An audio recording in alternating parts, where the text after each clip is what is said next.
since we were talking about all of us, all of God, on the last sheet of your worksheet paper, I had it in the beginning, so isn't that interesting? And then I said, I'll move it to the end, and so then we end up talking and praying about it in the beginning, so there was a reason that I had it in the beginning. So I just wrote down some of my own thoughts and some of what Karen and I have talked about for your all. So at the top it says all of God. What is the all of God? Okay, and then the all of me, what's the all of me? And then it has some other things. We'll skip that last part for later. Last sheet. Okay, so I want to give you some definitions out of the dictionary for all. Just so if you want to write them down, you can. The all means the whole of, meaning quantity, extent, or duration. So the whole quantity, the whole extent, the whole duration. So if you think of all of you, it would be all of you in quantity, all of you in extent, all of you in duration. So that would be all of your life, right? From the time of the beginning to the time of the end. And all of you in your quantity would be all of your parts, all of you together. Okay, what do you think that means for all of God?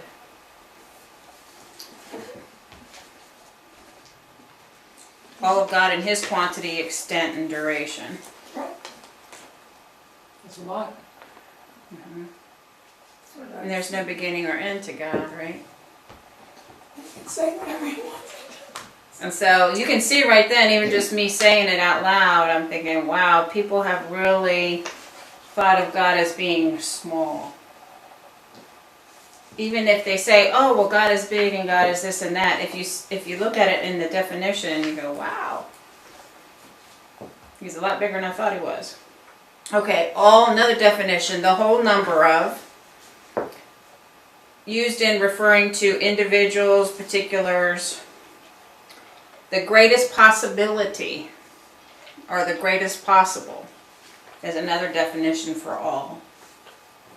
What's this, the whole number? The whole number of. So if you have, use it in math, if you have a set of 10 numbers, that would be all of that set.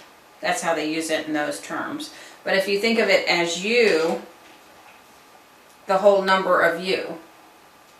And of course we think of it in parts, so all the parts of you is the all of you. It's the whole you. Even the ones you don't even know about yet.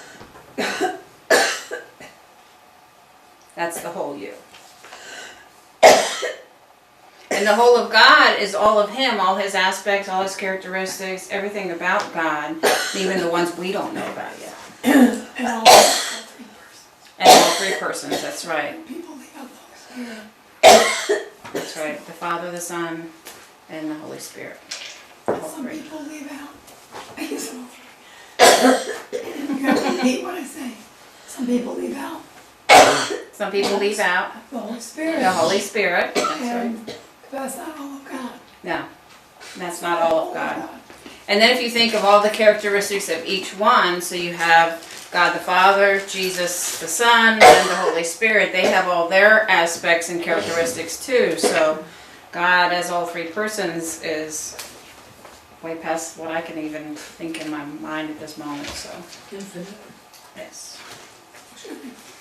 Yes, Karen. Because the whole of Jesus is not just, I mean, He died on the cross for us, yes. Mm-hmm. But that's But not He didn't all, stop there. That's not all He did. He didn't begin there either. No, He So didn't. people just want to put Him and this and that was awesome, but they're leaving out what was done before, what He wants to do now. Why did He grab a hold of us for? Mm-hmm. That's the duration of Jesus. That would be not just what you know in the Bible, but as that's not where He started. He started way before then, and He didn't end. He still has so much of Him now, and will continue. What I just did. What the part about that's not all Him coming and dying on the cross for us is not all. Okay, yes, Jesus isn't just about all of him dying on the cross, coming and dying on the cross, and that's not all of Jesus. That's just part of him. Okay. Anybody else? Well, I've just been thinking lately about ourselves. We take one person. There's so much to us that I don't think we're ever even going to understand everything there is to us. Mm-hmm. It's like almost like maybe we understand a little bit. Where's all the rest of it? Mm-hmm. That's right. There's so much more of you, right? Okay. Then I'm just going to read some of the other definitions here. Every, any, whatever, nothing but, only, dominated by a particular feature.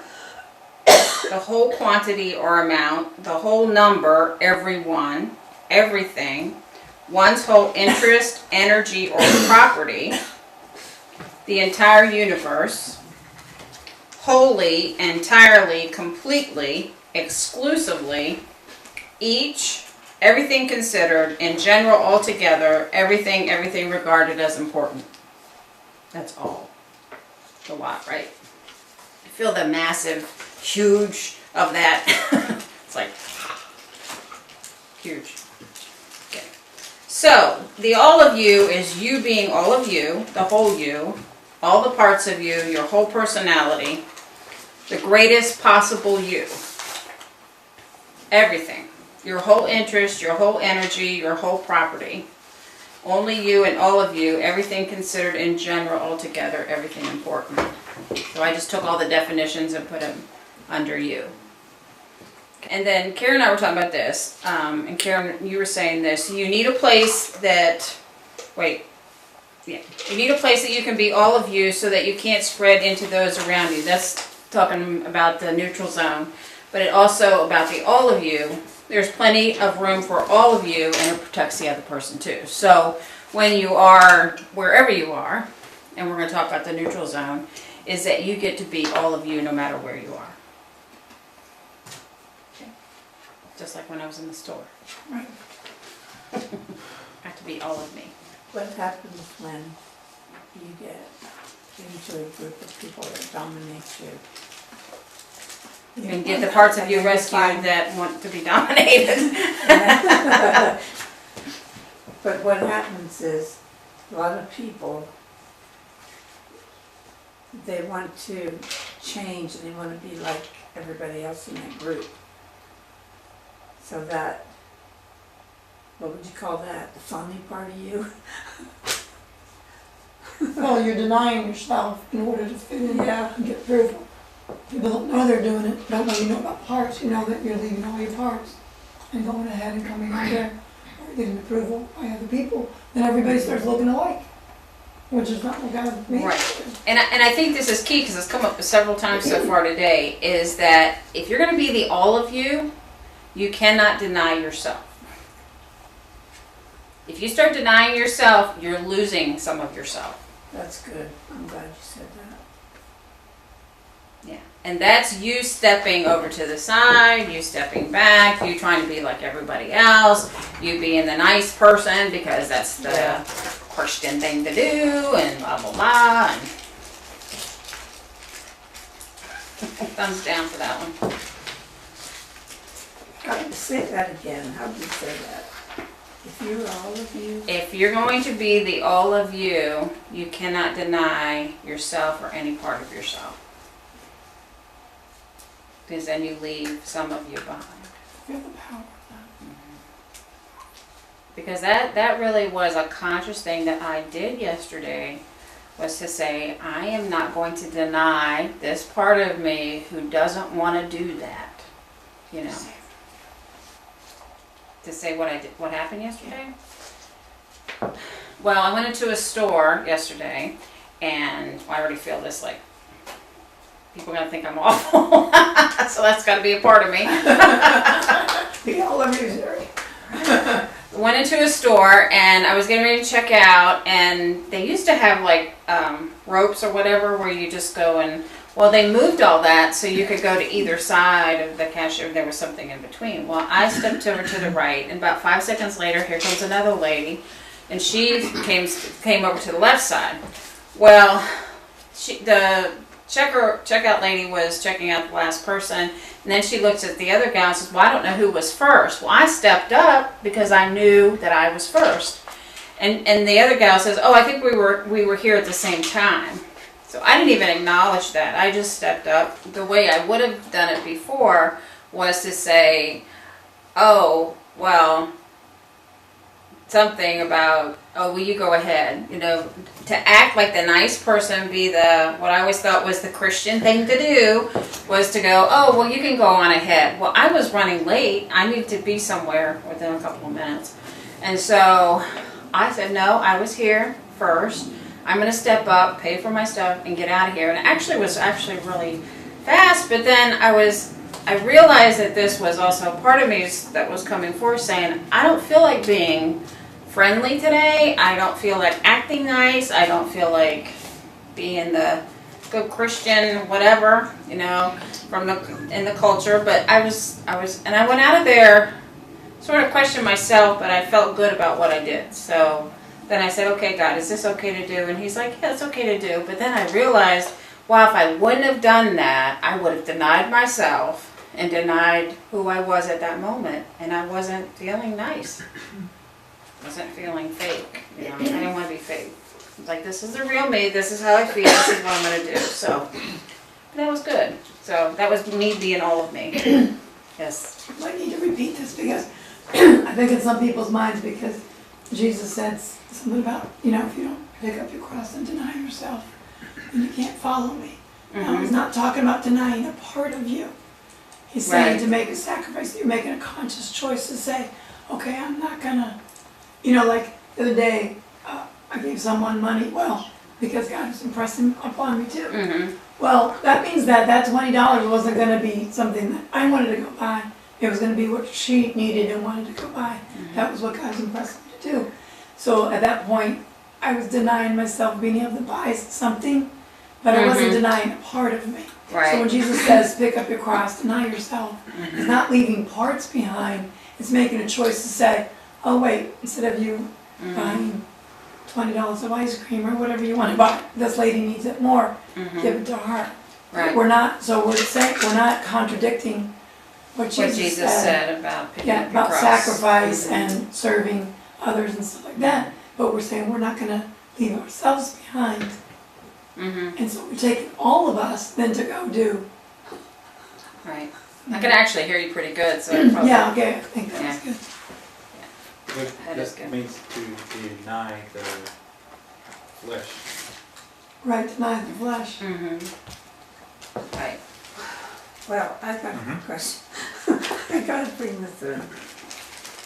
Say,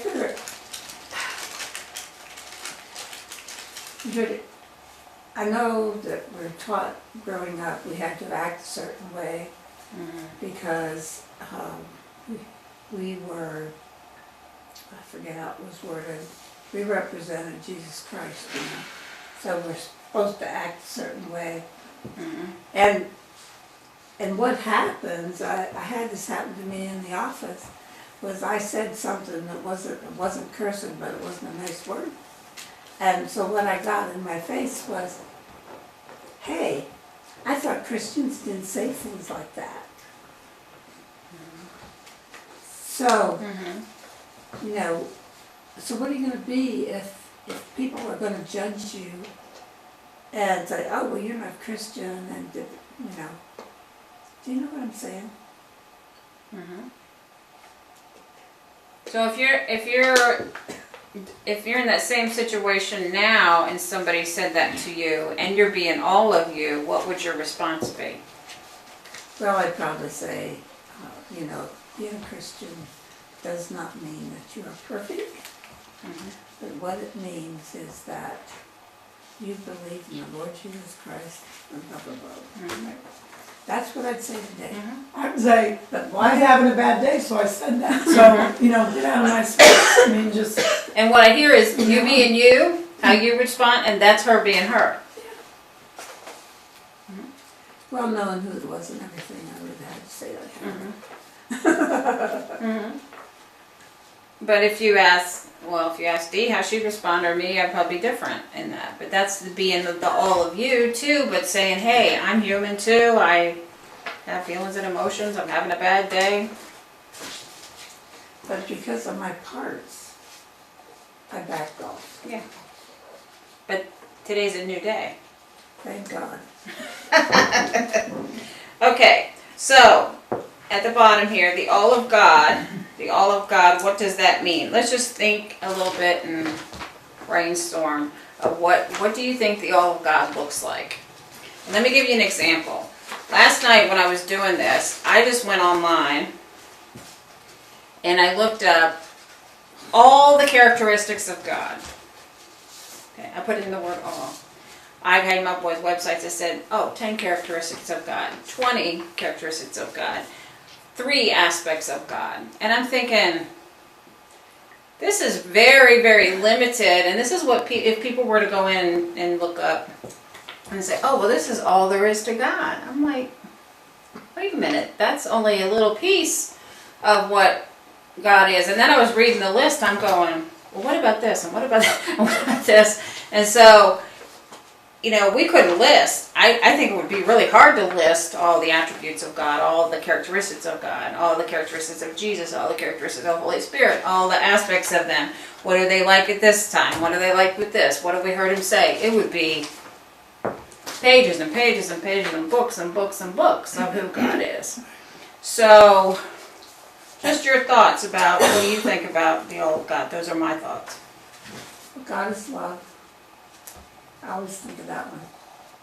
What else is he besides love? He's also our Father. What? That's so.